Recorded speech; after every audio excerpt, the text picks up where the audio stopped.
You done now?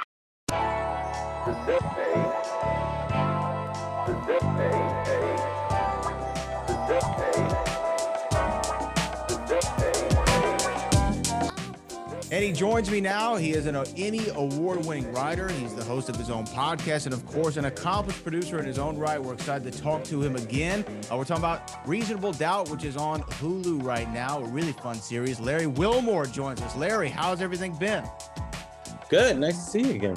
Nice to see you too, man. It's so great to be able to talk to you because this show, I want to start with Reasonable Doubt. I just want to dive right into it because this show is actually so much fun. I started watching it over the weekend, and within 30 seconds, when the character Jax, who's the main character of the show, when Hustle Hard by Ace Hood plays and she stops, she stops her iPhone and grabs a 5-hour energy, I said, oh my gosh, she lives my every morning. This is my existence.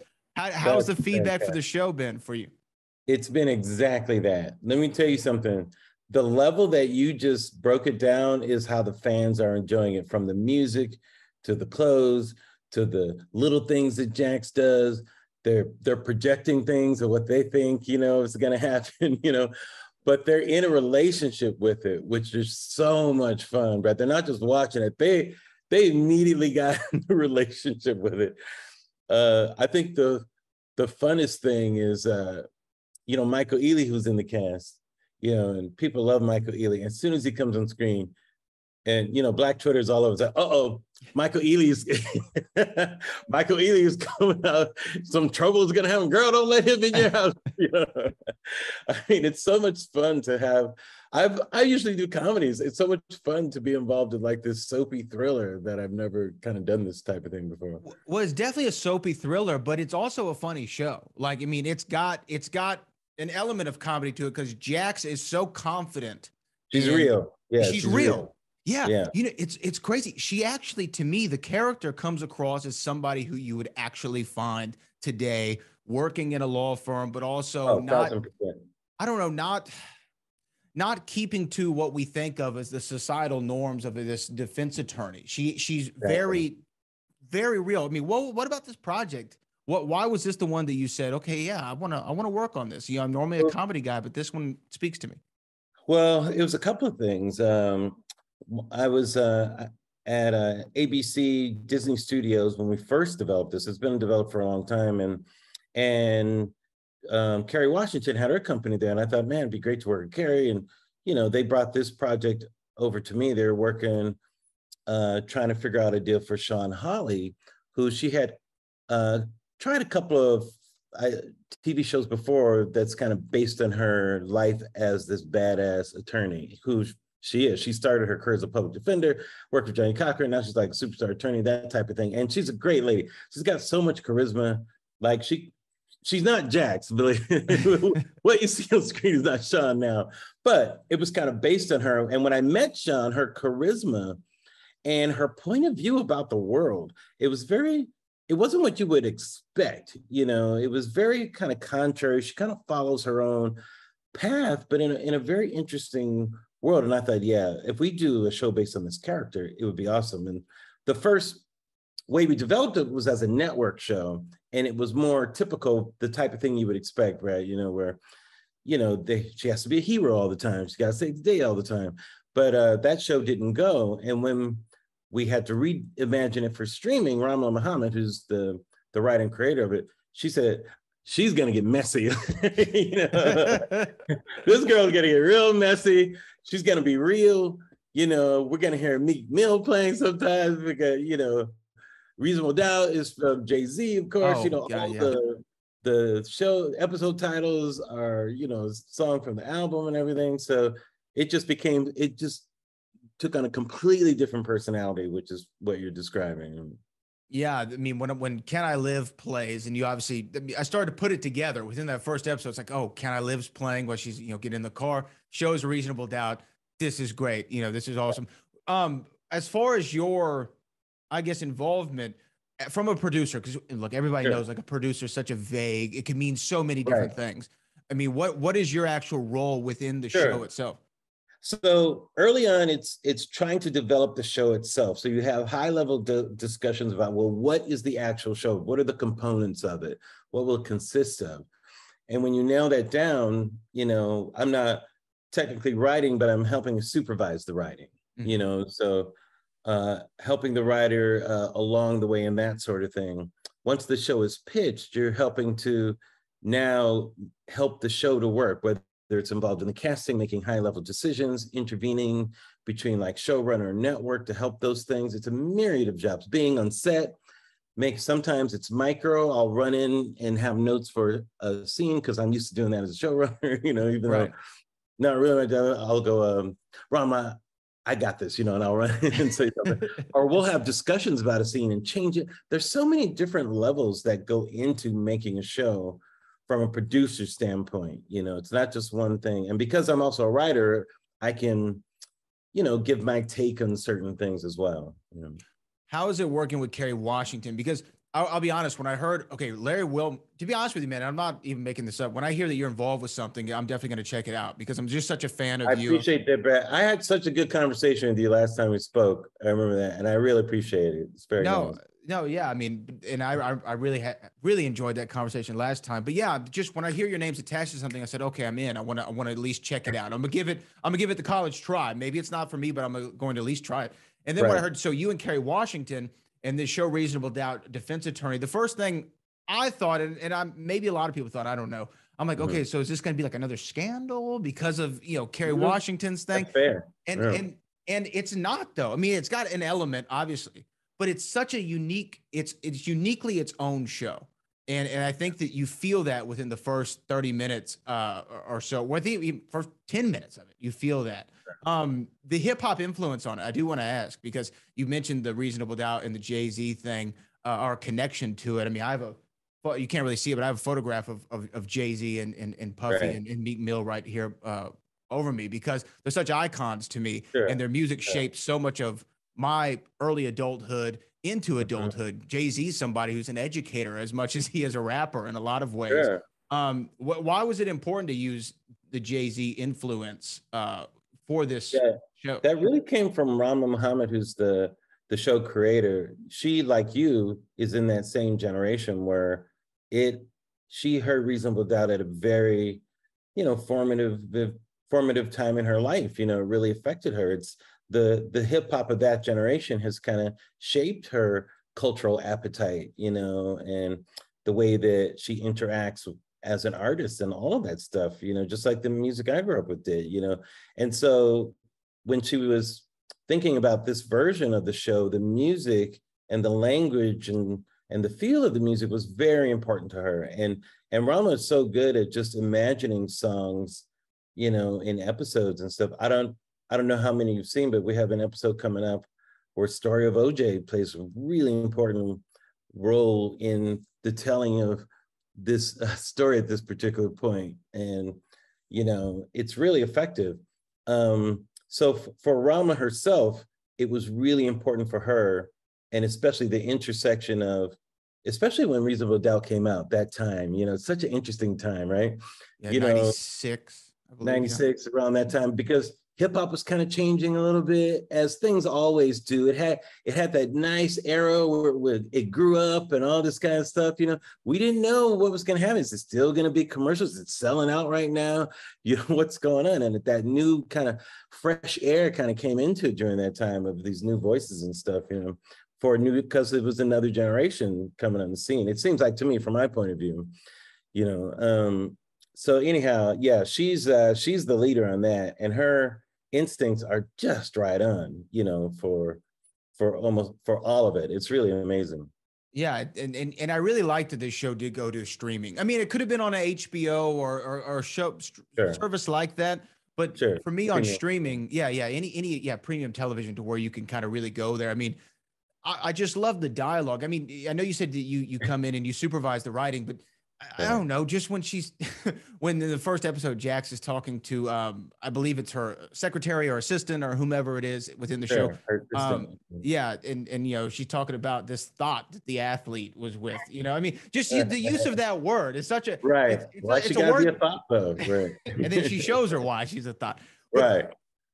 to me, using that language is something I actually haven't really heard a lot on I really haven't heard a lot on television. Is that a conscious effort to tap into the culture of today? Because I mean, that's a very Instagram, TikTok vernacular, the word thought. Yeah.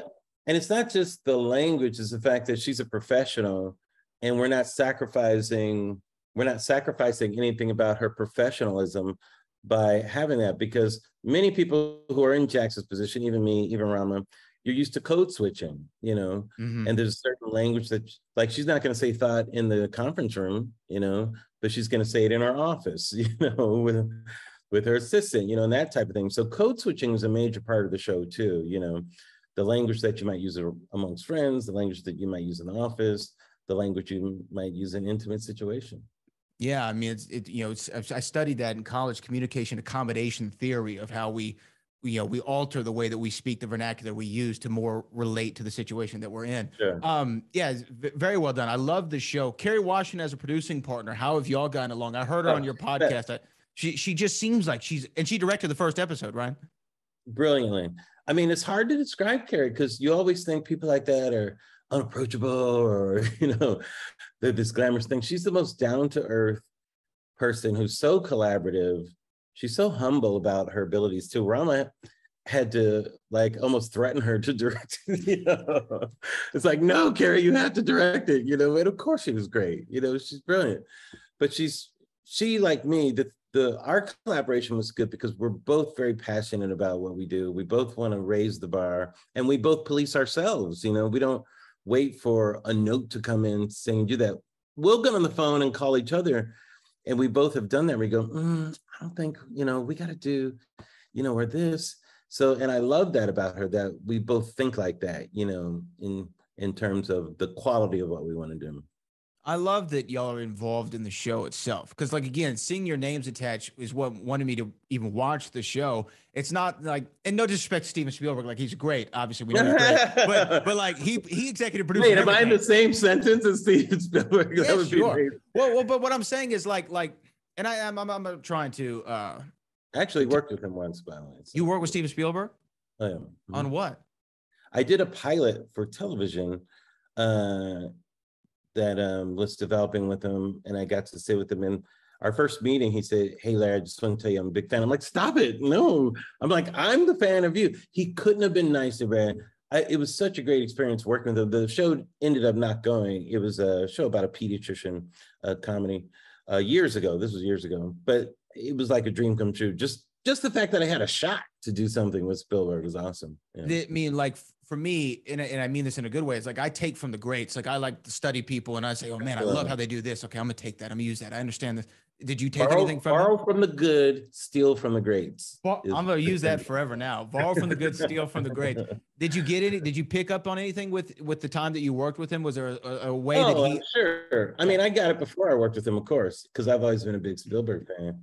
But yes, I mean, just in that short amount of time, he really does count on people. He certainly has a vision for things, but he really does listen, and he does homework.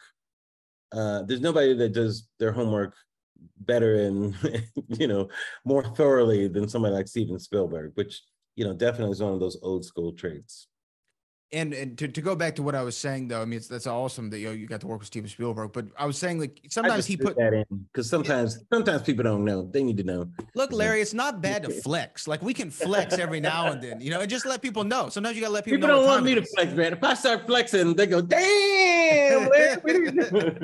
Look, guys, go look up Larry Wilmore on IMDb, and you go down the list, and you're like, wow, these are some crazy credits. You know what I mean? I'm telling you things that aren't even on there, so that's what I'm saying. In Living Color that's a crazy credit to have. Bernie Mac show, that's a crazy credit to have. Bernie Mac, tell me what when we look back, I mean, his untimely death, of course, but Bernie, Mr. 3000 was on, because I'm in baseball mode. I'm in Houston. The Astros are doing well. I know. I don't know how you feel about the Astros personally, but I think you know. So I just assume I know what everybody thinks, but I try to look for the best in everybody. But I would watch Mr. 3000, and which is a serviceable film. It's a fine movie, but he elevated that movie way off of the page. It's so much more watchable because of Bernie Mac and his charisma. What can you just tell me a little insight about what it was like working with Bernie? Yeah, Bernie elevated everything he was in. He was a underrated actor.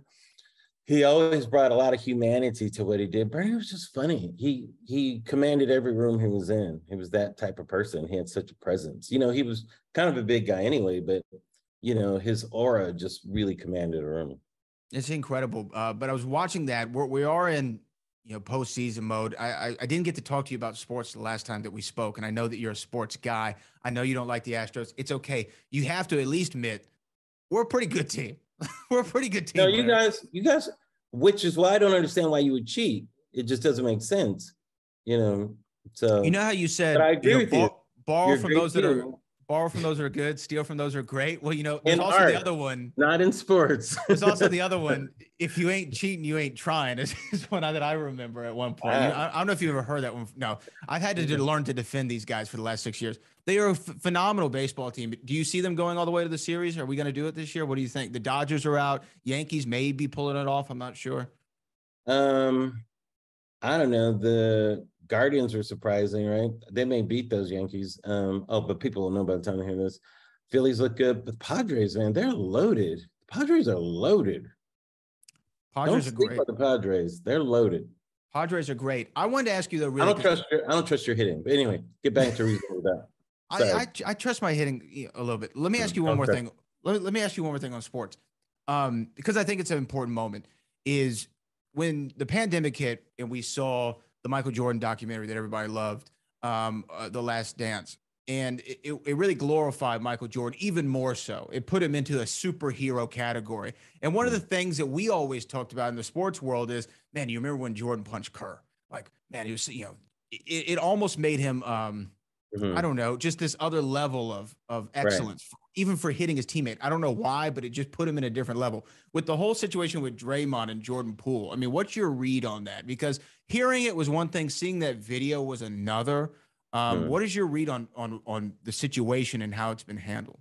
I didn't think it was good. I think it's toxic. Yeah. I don't know. I don't know if they survived that, because it's one thing to shove a teammate's always getting scuffles and that, but you don't sucker punch a teammate with that kind of force.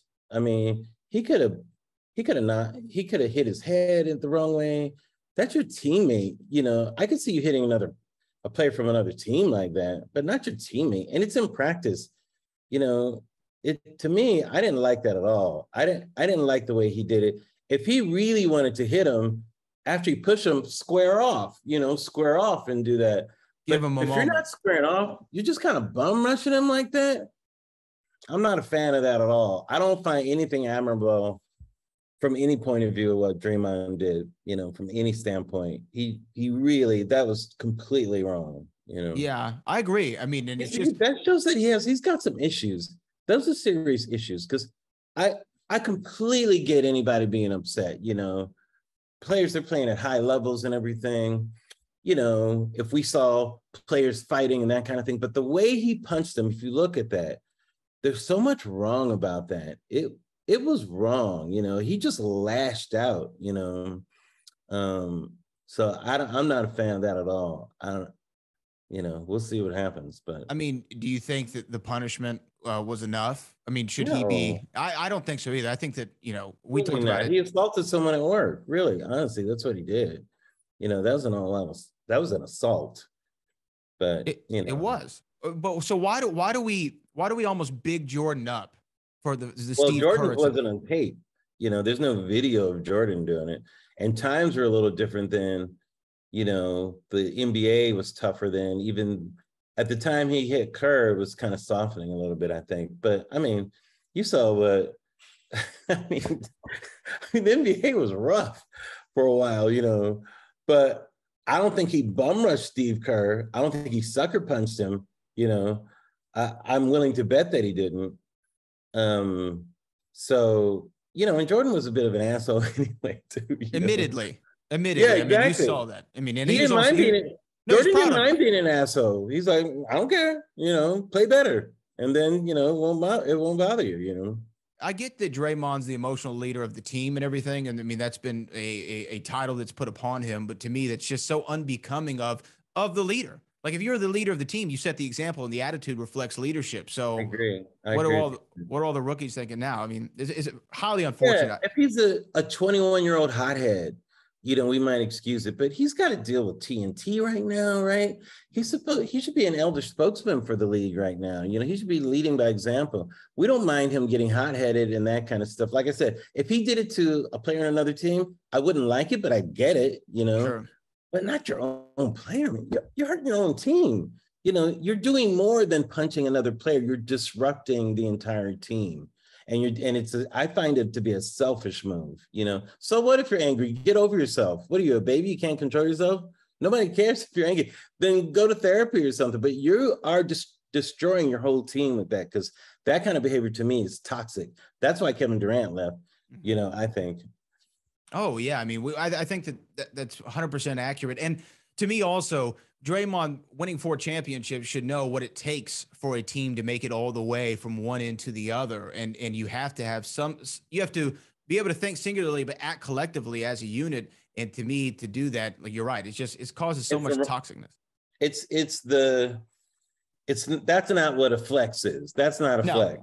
That's not asserting something. That's being out of control and having some real anger issues, which he needs to address. That's what I think. And I don't, this would be going down a whole different rabbit hole, but I just want to say, like, he's also old enough to know when to set the example. You're right. He's not the hothead at 21 years old. It's similar to, what's going on with Kanye West is he's old enough to know he shouldn't be doing the things that he's doing. It's dangerous. It's one thing if you're younger and maybe not as well informed about some of the decisions that you're making, but neither here nor there. Reasonable doubt.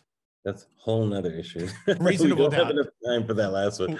We don't. Reasonable doubt. Let's get back to Reasonable doubt that aren't crazy. Yeah. Yes. Well, the show is a little crazy. Like it's got crazy in it. It's messy.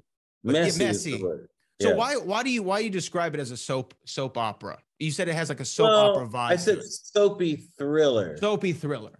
Yeah, and not really a soap opera, but soapy thriller, as opposed to just a straight ahead thriller. It's because there's relationships in it, the types of relationships that are in those types of shows, but it's also a legal drama, and a thriller and that kind of stuff. So it's got different elements in it. So, well, yeah, I definitely encourage everybody to go check out the show and also check out the podcast, Black on the Air. We're still enjoying the podcast, right? We're having a fun time with it. Oh, always. You know how that goes. That's like, thank God they're paying me, because you would never prefer. Absolutely. And there any other projects on the horizon we should be aware of, man? Because I'm just such a fan of yours. I want everyone to know. What's Larry man, I Wilmore appreciate it. There's always something percolating, nothing to announce yet, but I got a few things coming down the pike. But this is the one that's in front of people right now. So Reasonable Doubt drops every Tuesday on Hulu. So catch up now. There's about 4 episodes out. I think the 5th one drops this week. So it's a fun show, guys. And there's only 9 episodes this first season. So there's some good mysteries to be solved right now. There's a lot in the show. I mean, again, I'm already all in. I'm gonna be watching everything, every episode as it drops. Everything that Larry Wilmore does, Gilmore is going to support Wilmore. That's how we do it, right? That's what I'm talking about right there. It's just one letter separating us. That's all it is. We're not so different, you and I. We're not so different, you and I.